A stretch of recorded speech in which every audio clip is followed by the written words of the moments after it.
The White House says it's complying with an order tonight which requires the Trump administration to fund SNAP benefits. But the president took to Truth Social, writing, SNAP benefits will only be given when, quote, the radical left Democrats open up government, which they can easily do. Roughly 42 million Americans rely on SNAP, which has been in jeopardy amid the ongoing government shutdown. Debates growing tonight about how to help 500,000 Nevadans that rely on SNAP benefits. Tonight, the governor's office says he will call a special session to address it this month. Senate Democrats say they will introduce a bill.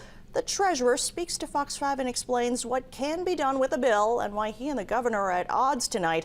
What can legally be done to help more people now?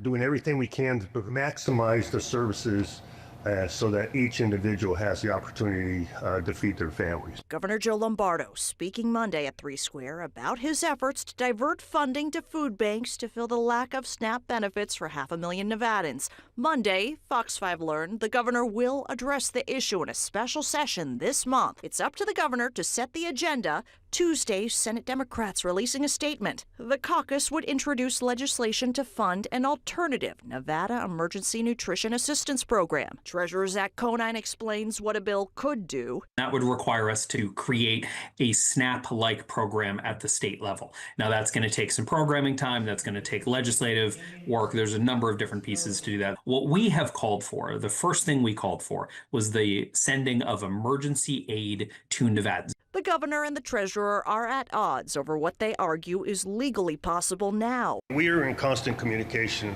with the White House and the administration. What is legal and what is not legal? Makes it eligible for reimbursement? Lombardo's office sent a memo last week. Current federal regulations prohibit states from funding SNAP directly via the general fund, unspent ARPA funding, or rainy day funds. Conine, also an attorney, argues the governor has options, declaring a fiscal emergency. The state has records of recipients through programs like TANF, temporary assistance for needy families. Using the same cards and the same vendors, right, to put money into the pockets of individuals who are hungry right now.